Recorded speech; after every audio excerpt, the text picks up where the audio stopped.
Hello hi అండి, నమస్తే. నేను మీ స్వాతిని. ఈరోజు నేను మీకు ఒక యూజ్ఫుల్ టిప్ అయితే చెప్పబోతున్నానండి. కోకోనట్ పౌడర్ని ఇంట్లో ఎలా ప్రిపేర్ చేసుకోవాలో చూపిస్తున్నాను.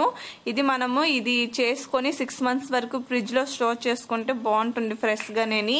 దీన్ని ప్రతి ఇన్స్టెంట్గా మనము కర్రీస్లో, చట్నీస్లో యూజ్ చేసుకోవచ్చు. దీని ప్రిపరేషన్ చూపించే ముందు నా ఛానల్ని మీరు ఫస్ట్ టైం చూస్తున్నట్టయితే ఛానల్ని సబ్స్క్రైబ్ చేయండి. ఎక్కడ చూసారా నాకు ఎన్ని కొబ్బరికాయలు ఉన్నాయో, వీటన్నిటిని వేస్ట్ చేయకుండా నేను ఈ ట్రిక్ని అయితే ఫాలో అయ్యాను. ఇప్పుడు నేను కొబ్బరికాయలు తీసుకొని ఇలా పగలగొట్టుకున్నాను. ఇలా పగలగొట్టుకొని ఇలా మొత్తాన్ని తీసుకోవాలి, కొబ్బరికాయలు మొత్తాన్ని పొట్టు తీసి. ఇప్పుడు దానిపై ఉన్న ఆ బ్లాక్నెస్ మొత్తాన్ని తీసుకోవాలి. చూసారు కదా, ఈ బ్లాక్ మొత్తం తీయడం వల్ల మనకు బెనిఫిట్ ఏంటంటే మన కోకోనట్ పౌడర్ చేసేటప్పుడు బ్లాక్నెస్ అనేది రాదు, వైట్గా ఉంటుంది. ఇలా మొత్తం తీసుకొని పెట్టుకోవాలి.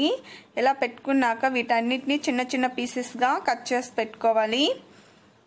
మ్యాక్సిమం మీకు ఎంత వీలైతే అంత చిన్నగా కట్ చేసుకొని ఒక మిక్సీ జార్లో వేసుకొని వాటర్ వేయకుండా మిక్సీ అనేది పట్టించుకోవాలి. చూసారు కదా, నాకు ఇక్కడ కొబ్బరి పొడిలా వచ్చింది. వీటన్నిటిని ఇలానే మిక్సీ పట్టించాలి, వాటర్ వేయకుండా. వీటిని ఒక ప్లేట్లో అనేది తీసుకున్నాను. మొత్తం ఇలానే చేసుకోవాలి, పొడి పొడిగా, వాటర్ వేయకుండా మిక్సీ పట్టించాలి. ఇప్పుడు గ్యాస్ ఆన్ చేసుకొని ప్యాన్ పెట్టుకొని ప్యాన్ బాగా హీట్ అయ్యాక మీడియం ఫ్లేమ్ చేసి మనం ముందుగా మిక్సీ పెట్టించుకున్న కొబ్బరి పొడిని యాడ్ చేసుకొని బాగా ఫ్రై చేయాలి. దాంట్లో ఉన్న వాటర్నెస్ మొత్తం పోయి మనకి డ్రైగా వచ్చే వరకు ఫ్రై చేయాలి. మనకి మ్యాక్సిమం ఎంత డ్రై అయితే అంత డ్రై చేయాలండి. అప్పుడు మనకి ఎక్కువ రోజులు కొబ్బరి పొడి అనేది నిలువ ఉంటుంది. మీడియం ఫ్లేమ్లో పెట్టుకొని మాత్రమే డ్రై చేయాలి, లేకపోతే మనకి అది కలర్ అనేది గోల్డెన్ కలర్ వచ్చేస్తుంది. చూసారు కదా, నాకు ఇక్కడైతే పొడి పొడిగా వచ్చేసింది, వాటర్ మొత్తం పోయి.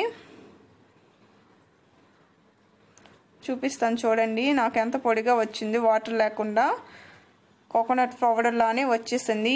ఇప్పుడు గ్యాస్ ఆఫ్ చేసుకొని ఒక ప్లేట్లో సర్వ్ చేసుకొని కంటైనర్లో స్టోర్ చేసుకొని ఫ్రిడ్జ్లో పెట్టుకుంటే 6 months వరకు నిల్వ ఉంటుంది.